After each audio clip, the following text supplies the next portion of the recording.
এদিকে আজকের সবচেয়ে বড় খবর, ফের ইসরায়েলে মিসাইল বৃষ্টি, ৮০০ মার্কিন সেনা নিহত। ভোরেই ইসরায়েলে তাণ্ডব চালালো ইরানি মিসাইল। থাকছে বিস্তারিত প্রতিবেদনে। ইরান যুদ্ধে ট্রাম্পের জারিজুরি সব ফাঁস করে দিয়েছে তার নিজ দেশেরই বিরাট সংবাদ মাধ্যম ওয়াল স্ট্রিট জার্নাল। এক প্রতিবেদনে সংবাদ মাধ্যমটি নিশ্চিত করেছে, ইরান যুদ্ধ থেকে তাড়াতাড়ি কেটে পড়তে চান ট্রাম্প। সাম্প্রতিক দিনগুলোয় ব্যক্তিগত আলাপচারিতায় ট্রাম্প তার সহযোগীদের বলেছেন, ইরানের দীর্ঘমেয়াদী যুদ্ধ এড়াতে চান তিনি। ট্রাম্প মনে করেন এই সংঘাত এখন শেষ পর্যায়ে রয়েছে এবং জনসম্মুখে তিনি যে 4 থেকে 6 সপ্তাহের সময়সীমা উল্লেখ করেছিলেন, কর্মকর্তাদের সে অনুযায়ী কাজ করার নির্দেশনা দিয়েছেন। অর্থাৎ সব শেষে অরিন্দম বড় বিষাদ নিয়ে কহিলেন, আর পারিলাম না বাবু। তো কেন ট্রাম্প যুদ্ধ থেকে বের হয়ে যেতে চাইছেন? বিশ্লেষকরা এই প্রশ্নের উত্তরে যা বলছেন তা শুনলে রীতিমতো চমকে যাবেন আপনি। এদিকে চীন রাশিয়ার কৌশলে জিতে যাচ্ছে ইরান। মার্কিন মিত্ররা ভয়ঙ্কর বিপদে। থাকছে বিস্তারিত প্রতিবেদনে। ইরান যুদ্ধ নিয়ে দুটি খবর দেখেন যে সৌদি আরবে মার্কিন সামরিক ঘাঁটিতে ভয়াবহ বিস্ফোরণ হয়েছে, এমন একটা খবর যখন সামনে এসছে, তখন আরেকটি খবরে বলা হচ্ছে মধ্যপ্রাচ্যে আরো 10,000 স্থল সেনা পাঠানোর কথা ভাবছেন ট্রাম্প। কেন ভাবছেন? দুটো কারণ। এদিকে ট্রাম্পকে হতাশ করে নতুন ঘোষণা আরব দেশগুলোর। থাকছে বিস্তারিত প্রতিবেদনে। আজকে ব্রেকিং নিউজ দিয়ে শুরু করি। সেটা হচ্ছে ইসরায়েলি বাহিনী ভেঙে পড়া নিয়ে সতর্ক বার্তা খোদ ইসরায়েলের সেনাপ্রধানের। সেনাপ্রধান হচ্ছে ইয়ার জামির। তিনি বলেছেন যে ইরানের বিরুদ্ধে যুদ্ধের মধ্যেই নিজেদের বাহিনী ভেঙে পড়া নিয়ে সতর্ক বার্তা দিয়েছেন ইসরায়েলি সেনাপ্রধান ইয়ার জামির। ইরানের পাশাপাশি লেবাননের সশস্ত্র গোষ্ঠী হিজবুল্লাহর বিরুদ্ধেও যুদ্ধ করেছে দখলদার দেশটির বাহিনী। এদিকে যে কোনো সময় ভেঙে পড়তে পারে ইসরায়েলের সামরিক বাহিনী, এমন সতর্কতা জানিয়েছেন স্বয়ং ইসরায়েলি সেনাপ্রধান নিজেই। থাকছে বিস্তারিত প্রতিবেদনে। যুক্তরাষ্ট্রের একক আধিপত্য নিয়ে দীর্ঘদিন ধরেই ক্ষোভে ভাসছে বিশ্বের বিভিন্ন দেশ। মধ্যপ্রাচ্য সহ একাধিক যুদ্ধের পেছনে সরাসরি সম্পৃক্ততার অভিযোগ রয়েছে ওয়াশিংটনের বিরুদ্ধে। তবে যুক্তরাষ্ট্রের বিরুদ্ধে এবার সরব হয়েছে উত্তর কোরিয়ার সর্বোচ্চ নেতা কিম জং উন। দেশটির বিরুদ্ধে সরাসরি হুঙ্কার দিয়েছেন তিনি। এদিকে স্থল যুদ্ধে শত্রুদের কঠোর বার্তা দিলেন ইরানের স্থল বাহিনী প্রধান। থাকছে বিস্তারিত প্রতিবেদনে। প্রথম থেকেই ইরানের পাশে থাকার ইঙ্গিত দিয়ে আসছিল আফগানিস্তান। এইবার সেই অবস্থান আরো স্পষ্ট করলো তালিবান সরকার। সূত্রের খবর, ইরানের সেনা পাঠানোর প্রস্তুতি নিচ্ছে আফগানিস্তান।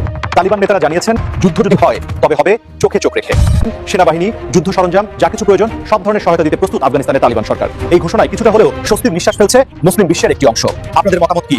ভিডিওটি বেশি বেশি শেয়ার করুন। মধ্যপ্রাচ্যের রণক্ষেত্রে আগুনের লেলিহান শিখা আরও তীব্র হয়ে উঠেছে। ইরান ও ইসরায়েল যুক্তরাষ্ট্রের মধ্যকার যুদ্ধ এখন এক প্রলয়ঙ্করী রূপ ধারণ করেছে। শুক্রবার ভোরে ইরানি বাহিনী তাদের অপারেশন ট্রু প্রমিস 4-এর 83তম ধাপের সূচনা করে এক নজিরবিহীন হামলা চালিয়েছে।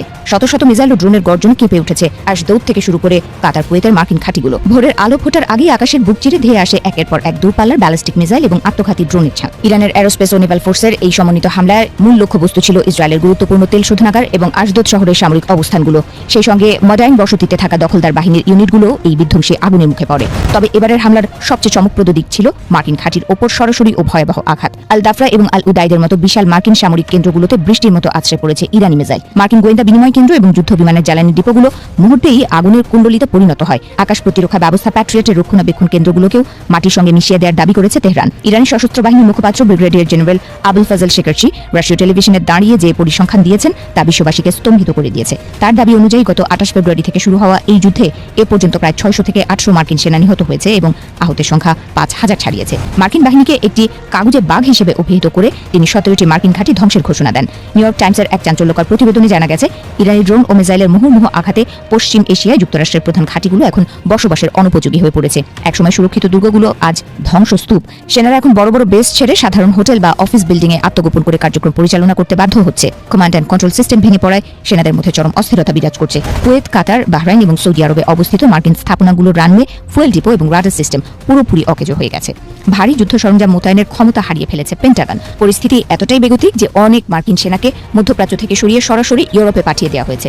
ওয়াশিংটনের দীর্ঘদিনের আঞ্চলিক আধিপত্য এখন খাদের কিনারে এসে দাঁড়িয়েছে। ইরান জানিয়েছে এই অভিযানে তারা উন্নত প্রযুক্তির মাল্টিপল ওয়ারহেড মিসাইল ব্যবহার করেছে, যা যে কোনো আধুনিক প্রতিরক্ষা বুঝ ভেদ করতে সক্ষম।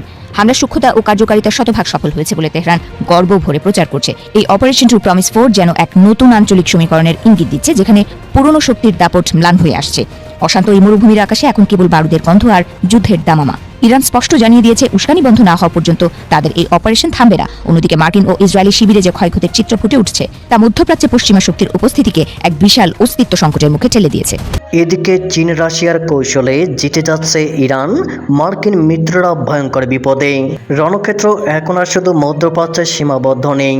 তেহরানের আকাশ দাপিয়ে বেড়ানো মার্কিন যুদ্ধ বিমান আর ক্ষেপণাস্ত্রের গর্জন এখন প্রতিধ্বনি তুলছে কিয়েভ থেকে সিউড়ি পর্যন্ত। পেন্টাগনের এক গোপন পরিকল্পনা ফাঁস হতেই বিশ্বজুড়ে শুরু হয়েছে তোলপাড়। ইরানকে ঠেকাতে গিয়ে কি তবে ইউক্রেন আর দক্ষিণ কোরিয়াকে অরক্ষিত করেছে হোয়াইট হাউস। সপ্তাহ চারেক হলো শুরু হয়েছে ইরান যুক্তরাষ্ট্র সরাসরি যুদ্ধ, আর এই কয়েকদিনে মার্কিন সেনারা ইরানের উপর অন্তত 10,000 লক্ষ্যবস্তুতে আঘাত এনেছে। কিন্তু এই বিধ্বংসী আক্রমণের মূল্য দিতে হচ্ছে অন্য মিত্রদের। খবর উঠেছে ইরান ফ্রন্টে গোলাবারুদ আর ক্ষেপণাস্ত্রের টান পড়ায় ইউক্রেন আর দক্ষিণ কোরিয়া থেকে অত্যাধুনিক প্যাট্রিয়ট ও থার্ড প্রতিরক্ষা ব্যবস্থা সরিয়ে নেওয়ার ছক কষেছে পেন্টাগন। 4 বছর ধরে রাশিয়ার সাথে রক্তক্ষয়ী যুদ্ধে লিপ্ত ইউক্রেন ডোনাল্ড ট্রাম্প ক্ষমতায় এসে 24 ঘন্টায় যুদ্ধে থামানোর প্রতিশ্রুতি দিলেও বাস্তব চিত্র উল্টো। এখন যদি ইউক্রেনের প্যাট্রিয়ট ব্যাটারিগুলো মধ্যপ্রাচ্যে সরিয়ে নেওয়া হয় তবে কিয়েভের আকাশ হবে উন্মুক্ত। প্রতিটি মিসাইল তখন বিনা বাধায় ঘুরে দিতে পারবে ইউক্রেনীয় শহরগুলো। জেলেনস্কি সাফ জানিয়েছেন নিজের নিরাপত্তা বিসর্জন দিয়ে তিনি মার্কিনীদের সাহায্য করবেন না। এদিকে এশিয়ার ড্রাগন আর কিম জং উনের চোখ রাঙানি উপেক্ষা করে টিকে আছে দক্ষিণ কোরিয়া। তাদের সুরক্ষা কবচ হলো আমেরিকার থার্ড মিসাইল সিস্টেম। সিউড়ি আশঙ্কা করছে একবার যদি এই সিস্টেম সরিয়ে নেওয়া হয় তবে সুযোগ সন্ধানে চীন কিংবা উত্তর কোরিয়া যে কোনো সময় ঘটিয়ে দিতে পারে বড় কোনো বিপর্যয়। কোরিয়ার সংবাদ মাধ্যমগুলোর প্রশ্ন, আমেরিকা কি তাদের পুরনো বন্ধুদের বিপদে রেখে পালাচ্ছে? ইউরোপীয় মিত্রদের মাঝে এখন আতঙ্ক। জার্মানি থেকে তুরস্ক সীমা থেকে সরিয়ে নেওয়া হয়েছে প্যাট্রিয়ট ইউনিট। ন্যাটো দেশগুলো ভয় পাচ্ছে মার্কিন ভান্ডার যদি ইরানে শেষ হয়ে যায় তবে রাশিয়ার পরবর্তী হামলা ঠেকানোর রসদ কি আর অবশিষ্ট থাকবে? এদিকে ট্রাম্পকে হতাশ করে নতুন ঘোষণা আরব দেশগুলোর। ইসরায়েল ও যুক্তরাষ্ট্রের যৌথ আগ্রাসনের পাল্টা জবাবে প্রতিশোধমূলক হামলার অংশ হিসাবে উপসাগরীয় দেশগুলোতে আক্রমণ করেছে ইরান। তেহরান বলছে আরব দেশগুলোতে মার্কিন সামরিক ঘাঁটি ও গুরুত্বপূর্ণ স্থাপনা থাকায় সেগুলোকে লক্ষ্যবস্তু করা হচ্ছে। তবে এতে বেশ বিরক্ত ও ক্ষিপ্ত আরব দেশগুলো। বিষয়টি নিয়ে চূড়ান্ত সিদ্ধান্ত গ্রহণের জন্য 26 মার্চ সৌদি আরবের রাজধানী রিয়াদে উপসাগরীয় সহযোগিতা পরিষদ জিসিসি বৈঠক অনুষ্ঠিত হয়। এই সবার দিকে ওয়াশিংটন ও তেল আবিবের কড়া নজর থাকলেও জিসিসির সিদ্ধান্ত জানার পর হতাশ হয়েছে যুক্তরাষ্ট্র ও ইসরায়েল। প্রেসিডেন্ট ডোনাল্ড ট্রাম্প বারবার বলে আসছেন ইরানের হামলার জবাব দেবে আরব দেশগুলো, তবে পাল্টা হামলার বিষয়ে কোনো সিদ্ধান্ত না হওয়ায় আশাহত হয়েছেন ওয়াশিংটন ও তেল আবিব।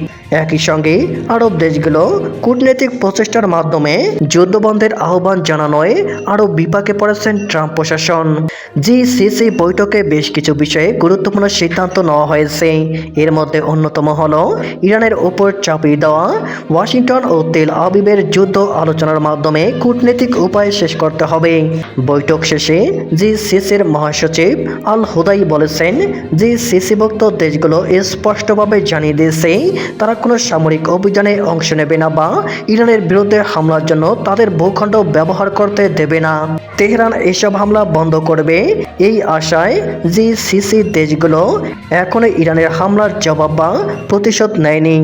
আল হুদাই ব্যাখ্যা করেন জিসিসিভুক্ত দেশগুলোর মূল বার্তা হলো হামলা বন্ধের জন্য একটি কূটনৈতিক সমাধান খুঁজে বের করা। তিনি আরও বলেন জিসিসির লক্ষ্য ইরানকে ধ্বংস করা নয় বরং দেশটির সঙ্গে এক সুসম্পর্ক গড়ে তোলা। এদিকে যে কোনো সময় ভেঙে পড়তে পারে ইসরায়েলের সামরিক বাহিনী, এমন সতর্কতা জানিয়েছেন স্বয়ং ইসরায়েলি সেনাপ্রধান নিজেই। ইসরায়েলি বিভিন্ন গণমাধ্যম বলছে চলতি সপ্তাহে নিরাপত্তা মন্ত্রিসভার এক বৈঠকে ইয়াল জামির দাবি করেন ক্রমবর্ধমান চাহিদার কারণে তীব্র জনবল সংকটের মুখে তাদের সেনাবাহিনী একের পর এক যুদ্ধে জড়িয়ে পড়ার কারণে অরাজকতা দেখা দিতে পারে সামরিক বাহিনীর মধ্যে, যার কারণে পতন হতে পারে আইডিএফের। বর্তমানে কমপক্ষে 15,000 সেনার ঘাটতি রয়েছে ইসরায়েলি সেনাবাহিনীতে। 2023 সালের 7 অক্টোবর শুরু, এরপর টানা 2 বছর গাজা জুড়ে লাগাতার আগ্রাসন চালিয়েছে ইসরায়েল। স্থল অভিযানে সরাসরি অংশ নিয়েছে লাখেরও বেশি ইসরায়েলি সেনা। একই সময় লেবাননেও হামলা শুরু করেছে আইডিএফ। গাজা গাজা লেবাননের পাশাপাশি এই সময় ইরাক সিরিয়াতেও চালানো হয় অভিযান। ইসরায়েল এখন ইরানের সাথেও জড়িয়েছে যুদ্ধে। গেল বছরে জুনেও ইরানের সাথেও যুদ্ধে জড়িয়ে পড়ায় আইডিএফ, যা স্থায়ী হয়েছিল 12 দিন। 2 বছর ধরে একের পর এক যুদ্ধ করে যাচ্ছে ইসরায়েলি সেনারা। ইসরায়েলের সামরিক বাহিনীতে সক্রিয় সেনা 1,69,000, বিপরীতে রিজার্ভ সেনা 4.5 লাখেরও বেশি। বিভিন্ন যুদ্ধে দেশটি রিজার্ভ সেনার উপর অনেকটাই নির্ভরশীল। সক্রিয় ও রিজার্ভ সেনা দিয়ে একসাথে এত ফ্রন্ট চালাতে গিয়ে এখন হিমশিম অবস্থা ইসরায়েলের। আইডিএফের দাবি প্রায় 15,000 সেনার সংকট তাদের, যার মধ্যে অর্ধেকই প্রয়োজন যুদ্ধক্ষেত্রে। এমন পরিস্থিতিতে সামরিক বাহিনী ধসে পড়তে পারে, এই আশঙ্কা প্রকাশ করেছেন স্বয়ং সেনাপ্রধান। এদিকে স্থল যুদ্ধে শত্রুদের কঠোর বার্তা দিলেন ইরানের স্থলবাহিনী প্রধান। ইসলামী ইরানের স্থলবাহিনীর প্রধান ব্রিগেডিয়ার জেনারেল আলী জাহান শাহী শত্রুদের হুঁশিয়ারি দিয়ে বলেছেন, স্থলযুদ্ধ হবে শত্রুদের জন্য অনেক বেশি বিপজ্জনক ও ক্ষয়ক্ষতিপূর্ণ। সীমান্ত অঞ্চল পরিদর্শনের সময় এই হুঁশিয়ারি দিয়ে তিনি বলেছেন, সীমান্তে প্রতিটি মুহূর্তে শত্রুদের গতিবিধি নিখুঁত নজরদারির মধ্যে রয়েছে এবং ইরানের সশস্ত্র বাহিনী যে কোনো সময় যে কোনো পরিস্থিতি মোকাবেলার জন্য প্রস্তুত রয়েছে। মাতৃভূমির জমিনের প্রতিটি ইঞ্চি বা অংশ সতর্কতা ও প্রস্তুতি বজায় রেখে তারা রক্ষা করবেন। সীমান্তের যে কোনো স্থানে শত্রুর সঙ্গে সরাসরি সংঘাতে লিপ্ত হতে ইরানের শক্তিশালী ও সাহসী সশস্ত্র বাহিনীর প্রত্যেক সদস্য, কর্মকর্তা ও বীর কমান্ডাররা প্রস্তুত রয়েছেন বলে তিনি দৃঢ় প্রত্যয় ব্যক্ত করেছেন। ইরানি জনগণের সমর্থনের ফলে দেশটির সশস্ত্র বাহিনীর মনোবল জোরদার হয়েছে এবং সীমান্তে তাদের তথা স্থলবাহিনীর শক্তিশালী উপস্থিতি রয়েছে বলে আলী জাহান শাহী জানান। মহান আল্লাহর সহায়তায় সম্ভাব্য স্থল যুদ্ধেও তারা শত্রুদের বিপর্যস্ত করবেন বলে দৃঢ় আশা প্রকাশ করেন। স্থলযুদ্ধ শত্রুদের জন্য অনেক বেশি বিপজ্জনক, ক্ষয়ক্ষতিপূর্ণ ও অপূরণীয় হবে বলে তিনি হুঁশিয়ারি উচ্চারণ করেছেন। ইরানের স্থল বাহিনীর প্রধান ময়দানে জনগণের উপস্থিতি, প্রতিরোধ ও জাতীয় ঐক্যের উপর জোর দিয়ে বলেছেন, এই 3টি বিষয় হবে ইরানের মহাবিজয়ের ও শত্রুদের পরাজয়ের রহস্য। এই সফরের সময় তিনি ইরানের বিভিন্ন প্রদেশে রমজান যুদ্ধের শহীদদের পরিবার পরিজনের সঙ্গেও সাক্ষাৎ করেছেন। ইরান যুদ্ধে ট্রাম্পের জারিজুরি সব ফাঁস করে দিয়েছে তার নিজ দেশেরই বিরাট সংবাদ মাধ্যম ওয়াল স্ট্রিট জার্নাল। এক প্রতিবেদনে সংবাদ মাধ্যমটি নিশ্চিত করেছে, ইরান যুদ্ধ থেকে তাড়াতাড়ি কেটে পড়তে চান ট্রাম্প। সাম্প্রতিক দিনগুলোয় ব্যক্তিগত আলাপচারিতায় ট্রাম্প তার সহযোগীদের বলেছেন, ইরানের দীর্ঘমেয়াদী যুদ্ধ এড়াতে চান তিনি। ট্রাম্প মনে করেন এই সংঘাত এখন শেষ পর্যায়ে রয়েছে এবং জনসম্মুখে তিনি যে 4 থেকে 6 সপ্তাহের সময়সীমা উল্লেখ করেছিলেন, কর্মকর্তাদের সে অনুযায়ী কাজ করার নির্দেশনা দিয়েছেন। অর্থাৎ সব শেষে অরিন্দম বড় বিষাদ নিয়া কহিলেন, আর পারিলাম না বাবু। তো কেন ট্রাম্প যুদ্ধ থেকে বের হয়ে যেতে চাইছেন? বিশ্লেষকরা এই প্রশ্নের উত্তরে যা বলছেন তা শুনলে রীতিমতো চমকে যাবে না। বিশ্লেষকদের উত্তরটা হলো, ইরান শুধু পারমাণবিক বোমা বানানোর দ্বারপ্রান্তেই নয়, বরং যে কোনো সময় ঘোষণা দিয়ে ফেলা ইরানের কাছে কোনো ব্যাপারই না। যুদ্ধ নিয়ে যাদের বিশ্লেষণ চলে দিনরাত, খোঁজ তারাও বলছেন বড় চমক দেখাতে যাচ্ছে ইরান। 60% সমৃদ্ধ ইউরেনিয়ামের খবর সারা দুনিয়ার মানুষ জানলেও 90%-এর কথা যে ইরানের ভয়ঙ্কর সব পাহাড়ের নিচ থেকে বের হওয়া নয়, সেটা পরিষ্কার। বিশ্লেষকরা বলছেন, ইরান পারমাণবিক বোমার সব কলকবজা গুছিয়ে রেখেছে পরম যত্নে। সময় হলেই গুপ্তধনে হাত দিচ্ছে ইরান। পারমাণবিক সক্ষমতার এই চোর পুলিশ খেলায় ইরান এখন এমন এক পর্যায়ে পৌঁছেছে যাকে আন্তর্জাতিক সমরবিদরা বলছেন নিউক্লিয়ার হেজিমনি। 60% থেকে 90% পৌঁছানোটা কারিগরিভাবে পাহাড় সম কোনো বাধা নয়, একটি সংক্ষিপ্ত পদক্ষেপ মাত্র। আন্তর্জাতিক পরমাণু শক্তি সংস্থা IAEA বারবার সতর্ক করছে যে ইরানের বর্তমান ইউরেনিয়াম মজুদ দিয়ে কয়েক সপ্তাহের মধ্যে অন্তত 3টি বোমার জন্য প্রয়োজনীয় ম্যাটেরিয়াল তৈরি করা সম্ভব। কিন্তু আসল রহস্যটা লুকিয়ে আছে ইরানের সেই কোল্ড টেস্ট বা ডিটোনেশন সিস্টেমের মধ্যে। 2003 সালেই পারচিন সামরিক ঘাঁটিতে ইরান যে এক্সপ্লোসিভ লেন্সের সিমুলেশন চালিয়েছিল তা ছিল মূলত একটি পারমাণবিক ওয়ারহেডের ট্রিগার মেকানিজম। গত 2 দশকে ন্যানো টেকনোলজি এবং 3D মেটাল প্রিন্টিংয়ে ইরান যে উন্নতি করেছে তাতে সেই ট্রিগার বা কলকবজাগুলো তারা পকেটে নিয়ে ঘুরছে। অর্থাৎ বোমাটি হয়তো আক্ষরিক অর্থে অ্যাসেম্বল করা নেই, কিন্তু এর প্রতিটি অংশ, ফিসাইল কোর থেকে শুরু করে ইলেকট্রনিক ডিটোনেটর, সবই রেডি টু কুক অবস্থায় বিভিন্ন গোপন আস্তানায় ছড়িয়ে রাখা হয়েছে। ইরানের হাতে থাকা ফাতাহ হাইপারসনিক মিসাইল বা খাইবার ব্যালিস্টিক মিসাইলগুলো সেফ ইসরায়েলকে ভয় দেখানোর জন্য নয়। এই মিসাইলগুলোর নকশা এবং এর পেলোড ক্যাপাসিটি বিশ্লেষণ করলে দেখা যায় এগুলো মূলত কৌশলগত পারমাণবিক ওয়ারহেড বহনের জন্যই ডিজাইন করা হয়েছে। সাধারণ বারুদ বা TNT বহন করার জন্য এত উন্নত গাইডেন্স সিস্টেম এবং হাইপারসনিক স্পিডের প্রয়োজন পড়ে না। যারা ভাবছেন ইরান এখনো বোমা বানাতে পারেনি তারা আসলে ভুলে যাচ্ছেন যে একটি দেশ যখন হাইপারসনিক প্রযুক্তিতে বিশ্বসেরাদের কাতারে চলে আসে তখন সেই দেশের জন্য একটি ওয়ারহেডকে ছোট করে মিসাইলের মাথায় বসানো বা মিনিয়েচারাইজেশন করাটা ডাল ভাতের মতো সহজ। বিশেষ করে রাশিয়ার সঙ্গে ইউক্রেন যুদ্ধের বিনিময়ে ইরানের যে প্রযুক্তিগত লেনদেন হয়েছে তাতে মস্কোর কাছ থেকে ইরান এই স্পর্শকাতর প্রযুক্তিটি সংগ্রহ করে নিয়েছে বলেই অনেক গোয়েন্দা সংস্থার জোরালো ধারণা। এখন প্রশ্ন আসতেই পারে, যদি সবকিছুই গুছিয়ে রাখা থাকে তবে ইরান কেন উত্তর কোরিয়ার মতো একটা ধামাকা করে বিশ্বকে জানিয়ে দিচ্ছে না? উত্তরটা খুবই সোজা সাপটা। ইরান উত্তর কোরিয়া হতে চায় না। পিয়ংইয়ং যখন পারমাণবিক পরীক্ষা চালিয়েছিল তখন তারা বিশ্ব থেকে পুরোপুরি বিচ্ছিন্ন হয়ে গিয়েছিল। কিন্তু ইরান একটি বিশাল ভূরাজনৈতিক শক্তির কেন্দ্রে। তারা চায় না এমন কোনো ঘোষণা দিয়ে নিজেদের অর্থনীতিকে চিরতরে আইসোলেটেড বা একঘরে করে ফেলতে। বর্তমান বিশ্বের পরিস্থিতির দিকে তাকালে দেখা যায় ইরান সবচেয়ে বেশি স্যাংশন কান্ট্রি হওয়ার পরও তারা কিন্তু উত্তর কোরিয়ার মতো রুদ্ধদ্বার কোনো দেশ নয়। তাদের সঙ্গে চীন, রাশিয়া, এমনকি ইউরোপের দেশগুলোরও এক ধরনের যোগাযোগ ও বাণিজ্যিক সম্পর্ক টিকে আছে। পারমাণবিক বোমার ঘোষণা দিলেই এই আন্তর্জাতিক আইনি সুরক্ষাটুকু নষ্ট হয়ে যাবে। ইরান মূলত নিউক্লিয়ার অ্যাম্বিগুইটি বা অস্পষ্টতার নীতি খেলছে। তারা বিশ্বকে বুঝতে দিচ্ছে তাদের কাছে বোমা আছে, কিন্তু তারা কোনো প্রমাণ রাখছে না। এই রহস্যময়তাই তাদের সবচেয়ে বড় ঢাল। যুদ্ধের বর্তমান প্রেক্ষাপটে ইরানের উপর একের পর এক হামলা হয়েছে, তাদের বড় বড় নেতা ও কমান্ডাররা শহীদ হয়েছেন। কিন্তু এরপরও ইরান কেন তার চূড়ান্ত অস্ত্রটি বের করছে না? এর প্রধান কারণ হলো মিউচুয়াল অ্যাসিওর ডিস্ট্রাকশন বা ম্যাড থিওরি। ইরানের হাতে ইসরায়েলকে মানচিত্র থেকে মুছে দেওয়ার ক্ষমতা থাকলেও আমেরিকার মূল ভূখণ্ডে আঘাত হানার মতো কার্যকর আইসিবিএম এখনো পর্যন্ত পর্যাপ্ত নয়। অর্থাৎ পারমাণবিক যুদ্ধ শুরু হলে ইরান ইসরায়েলকে ধ্বংস করতে পারবে ঠিকই, কিন্তু আমেরিকা ঠিকই ইরান সহ পুরো মধ্যপ্রাচ্যকে মানচিত্র থেকে মুছে দেওয়ার ক্ষমতা রাখে। আমেরিকার শিয়া বা সুন্নি কোনো বিভেদ মানে না, তাদের লক্ষ্য কেবল নিজেদের দাপট বজায় রাখা। তাই ইরান ততক্ষণ পর্যন্ত বোমার ঘোষণা দেবে না যতক্ষণ না তারা ওয়াশিংটনকে সরাসরি থ্রেটের মুখে ফেলতে পারছে। তারা চাচ্ছে না যে কেবল ইসরায়েলকে ধ্বংস করতে গিয়ে নিজেদের চিরতরে শেষ হয়ে যাওয়া। তারা মূলত একটি লম্বা কনভেনশনাল বা প্রথাগত যুদ্ধ পছন্দ করছে, যেখানে তেলের দাম নিয়ন্ত্রণ করে পশ্চিমের অর্থনীতিকে পঙ্গু করে দেওয়া সম্ভব। ইরানের নেতাদের এই কৌশলী অবস্থানের পেছনে একটি অর্থনৈতিক হিসাবও কাজ করছে। তারা চাইছে না পারমাণবিক যুদ্ধের নরকে প্রবেশ করতে, উল্টো তারা চাচ্ছে পারমাণবিক শক্তির ভয় দেখিয়ে নেগোসিয়েশন টেবিলে নিজেদের শর্তগুলো মানাতে। বিশ্বে ইরানের আটকে থাকা 100-120 বিলিয়ন ডলার উদ্ধার করা এবং পশ্চিমা নিষেধাজ্ঞা তুলে নেওয়াই তাদের আসল লক্ষ্য। তেলের দাম যদি ব্যারেল প্রতি $200 ছাড়িয়ে যায় তবে আমেরিকা বা ইউরোপের সাধারণ মানুষই তাদের সরকারকে যুদ্ধ থামানোর জন্য চাপ দেবে। ইরান এই গ্লোবাল ইকোনমিক কোলাপসের ভয় দেখিয়ে নিজেকে মধ্যপ্রাচ্যের অঘোষিত পারমাণবিক সুপার পাওয়ার হিসেবে প্রতিষ্ঠিত করতে চায়। ইসরায়েল যেমন অঘোষিতভাবে পারমাণবিক শক্তির দাপট দেখায়, ইরানও সেই একই পথে হাঁটছে। তারা প্রমাণ ছাড়াই পারমাণবিক শক্তির সুবিধা ভোগ করতে চায়। ইউক্রেন যুদ্ধের পর রাশিয়া এবং ইরানের মধ্যে যে অঘোষিত সামরিক জোট তৈরি হয়েছে তা এই পারমাণবিক সমীকরণকে আরো জটিল করে তুলেছে। রাশিয়ার কাছ থেকে ইরান যদি সত্যি S-400 এর মতো উন্নত এয়ার ডিফেন্স সিস্টেম এবং নিউক্লিয়ার ওয়ারহেড রিএন্ট্রি প্রযুক্তি পেয়ে থাকে তবে ইসরায়েল বা আমেরিকার জন্য ইরানে আবারও অল আউট হামলা চালানো হবে আত্মঘাতী। ট্রাম্প বা নেতানিয়াহু কেন বারবার বড় যুদ্ধ থেকে পিছিয়ে আসছেন? কারণ তারা জানেন যে ইরানের পাহাড়ের গভীরে এমন কিছু আছে যা হয়তো পুরো তেল আবিবকে ছাই করে দেওয়ার জন্য যথেষ্ট। এই ভয়টাই ইরানকে সুরক্ষা দিচ্ছে। ইরানের ভার্চুয়াল নিউক্লিয়ার স্টেট বা ছায়া পারমাণবিক রাষ্ট্র হিসেবে টিকে থাকাটাই এখন বিশ্ব রাজনীতির সবচেয়ে বড় চমক। তারা ফাটায় না, কিন্তু তাদের আঙুল সবসময় বোতামের পাশেই থাকে। এই সত্যটাই এখন পশ্চিমের রাতের ঘুম কেড়ে নিয়েছে। বিশ্বকে এখন ইরানের এই অঘোষিত পারমাণবিক বাস্তবতাকে মেনে নিয়েই নতুন ভূরাজনৈতিক ছক আঁকতে হবে। পশ্চিমারা যদি মনে করে কেবল স্যাংশন দিয়ে বা নেতাদের হত্যা করে ইরানকে থামিয়ে রাখা যাবে তবে তারা মস্ত বড় ভুল করছে, এমনটাই বলছেন বিশ্লেষকরা। ইরান এখন আর কেবল একটি বিদ্রোহী রাষ্ট্র নয়, তারা একটি আধুনিক পারমাণবিক হেজিমনি বা আধিপত্যের পথে। ইরানের এই নীরব অগ্রযাত্রা আসলে এক মাল্টিপোলার বা বহুমাত্রিক বিশ্বের নতুন সিগন্যাল। তারা হয়তো সরাসরি কোনো পরীক্ষা চালাবে না, কিন্তু তারা নিজেদের এমন এক থ্রেশহোল্ড অবস্থানে রাখবে যেখানে যে কোনো মুহূর্তে তারা বিশ্বকে চমকে দিতে পারে। ভবিষ্যতের মধ্যপ্রাচ্য আর আগের মতো থাকবে না, সেখানে ইরান হবে এক অঘোষিত পারমাণবিক নিয়ন্ত্রক। আর আমেরিকা বা পশ্চিমা বিশ্বকেও এই নতুন সত্যটি মেনে নিয়ে আলোচনার টেবিলে নুয়ে পড়তে হবে, কারণ পারমাণবিক অস্ত্রের চেয়েও শক্তিশালী হলো সেই অস্ত্রটি আছে বলে বিশ্বাস করানোর সক্ষমতা। যুদ্ধ বন্ধ হোক।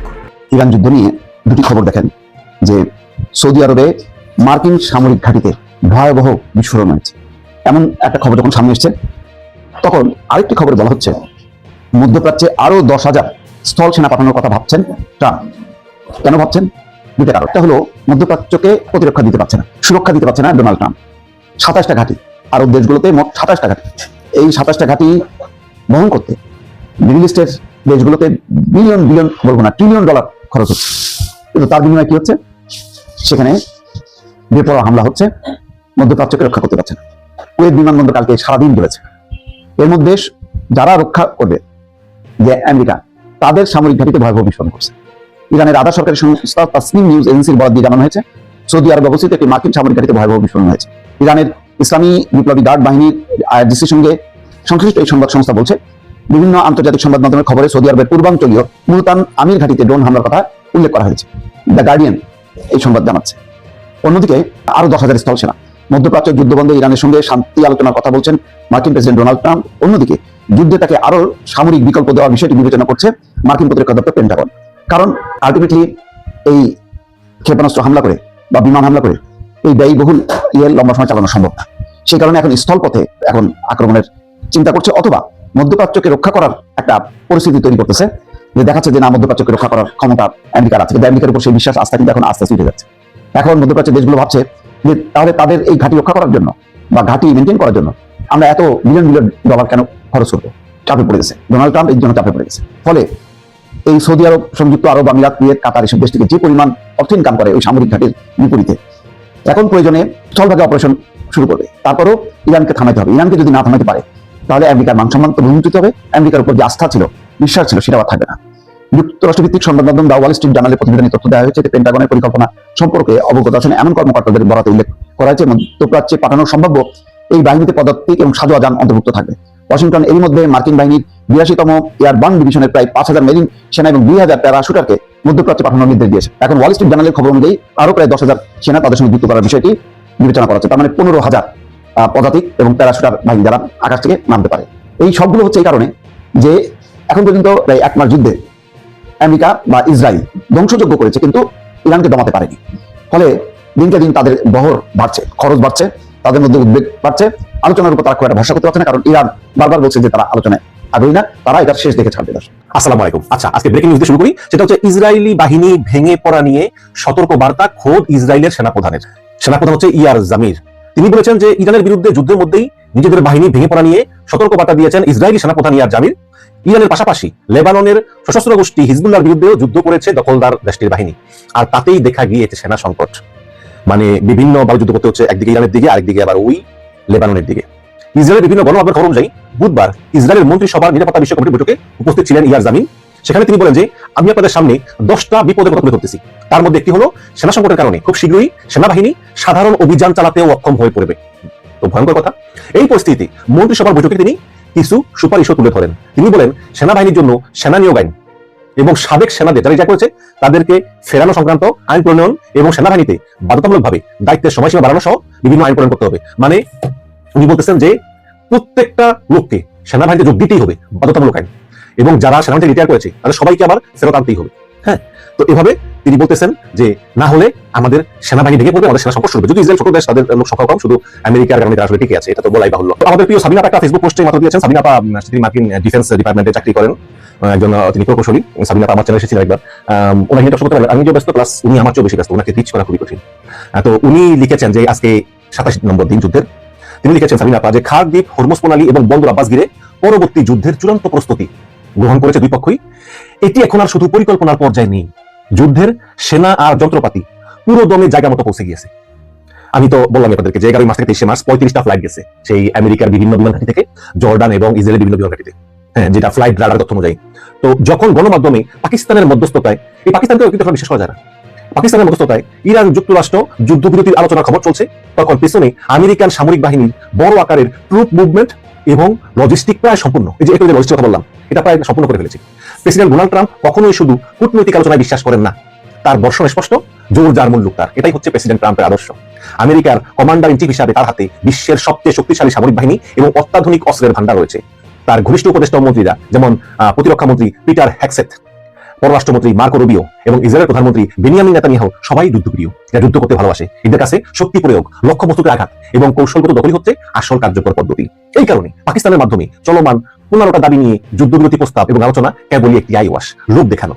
ট্রাম্প সম্ভবত পরবর্তী বড় ধাপের জন্য সময় কিনতেছে। মানে ট্রাম্প চাইতেছে যে অবস্থা অবস্থায় আছি এই সুযোগটা আরেকটু গুছিয়ে নেই, লজিস্টিকের দিক দিয়ে, গোলাবারুদের দিক দিয়ে, মিলিটারি ডিপ্লয়মেন্টের দিক দিয়ে। এই কারণে তবে ইরান যে বাস্তবতা বোঝে না তা নয়, তাই ইরান পাকিস্তানের সাথে কথা বলার পাশাপাশি সৌদি ও কাতারের সঙ্গে সম্পর্ক স্থিতিশীল করার চেষ্টা করতেছে। ইরান চাচ্ছে না যে গালফের দেশগুলো এই যুদ্ধে ইরানের বিরুদ্ধে জড়িয়ে পড়ুক, বিশেষ করে সৌদি আরব আর কাতার। ইরান বর্তমানে সৌদি আরব ও কাতারে আক্রমণ করা অনেক কমিয়ে দিয়েছে, যাতে সৌদি সরাসরি এই যুদ্ধে না জড়ায়। ফলে সৌদি ও কাতারে অফিস, ব্যাংক, স্কুল ধীরে ধীরে স্বাভাবিক হয়েছে। কিন্তু সংযুক্ত আরব আমিরাতে ইরান এখনো নিয়মিত আক্রমণ করে যাচ্ছে, তাই সেখানে পুরোপুরি স্বাভাবিকতা ফিরতে আরো সময় লাগবে। ইরান চায় না বড় আঞ্চলিক যুদ্ধে গালফের সব রাষ্ট্র একসঙ্গে তার বিপক্ষে চলে যাক। যুদ্ধের পরবর্তী থিয়েটার হতে যাচ্ছে খারদ্বীপ, বন্দর আব্বাস এবং হরমুজ প্রণালী। সাবিনা আহমেদ থিয়েটার বলতে বুঝিয়েছেন যে কোন জায়গাটাতে যুদ্ধটা অনুষ্ঠিত হবে, তো তিনি বলতেছেন যে খারদ্বীপ, বন্দর আব্বাস এবং হরমুজ প্রণালীতে।